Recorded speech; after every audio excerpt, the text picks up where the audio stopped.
17/7/2014 रोजी येळ्ळूर गावच्या विशीमध्ये असणारा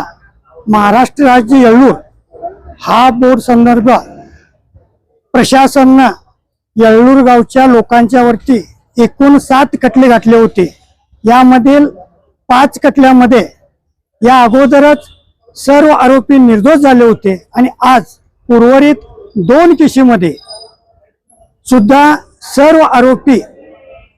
या केसमधून येळ्ळूर केस महाराष्ट्र राज्य बोर्ड येळ्ळूर या केसच्या संदर्भामध्ये आतापर्यंतचे जवळपास 240 आरोपी पूर्णपणे निर्दोष झालेले आहेत। जवळजवळ 70 वर्ष झाली आमचा हा सीमा प्रश्नाचा लढा चालू आहे आणि हा संपूर्ण येळ्ळूर गाव आणि परिसर तालुका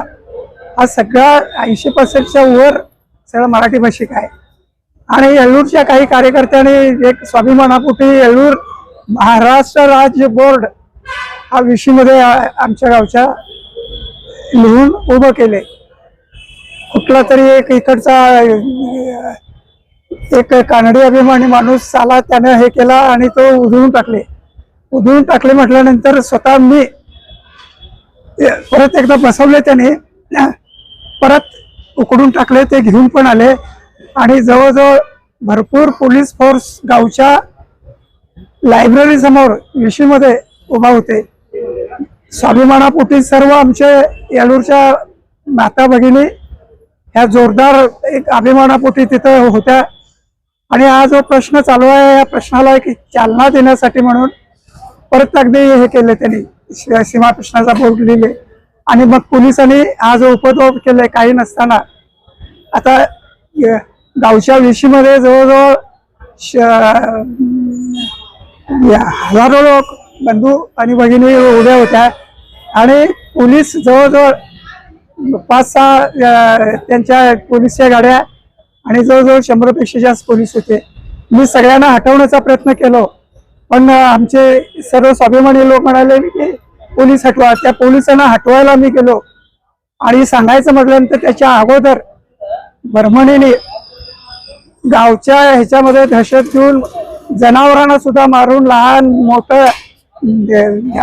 ओल्या बाळंतिणीनं वगैरे सगळ्यांना हे करून अत्याचार केलेले होते। लोक तयार झाले नाहीत, मी हटवायला म्हणून गेलो, 100-150 फूट हटवलो पण आणि आमच्या सर्व तरुण मंडळींना घेऊन जाऊन हे करूया चांगलेश्वरीच्या देवळावर आपण सगळेजण सभा घेऊया म्हणून हे केलं पण पोलिसांनी इतकी मारझोड केली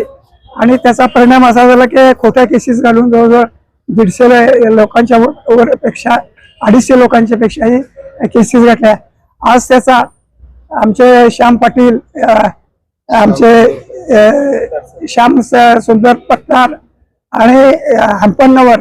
ह्या सगळ्यांनी यशस्वीरित्या लढा देऊन आज सगळ्यांना आम्हाला निर्दोष केलेला आहे, त्यांचं आम्ही अभिनंदन करतो। आणि परत एक लक्षात ठेवा, एकी ठेवा, शेवट कायद्याप्रमाणे असू देत किंवा ओपिनियनच्या ह्याच्या दृष्टीने असू देत, हा भाग महाराष्ट्राचाच आहे आणि महाराष्ट्रामध्ये जाणारच, एवढं तुम्ही लक्षात ठेवा। आणि तेवढ्यासाठी एकीनं सर्वजण आपण हे करूया। इतके 2 शब्द बोलून मी तुम्हाला सर्वांचा निरोप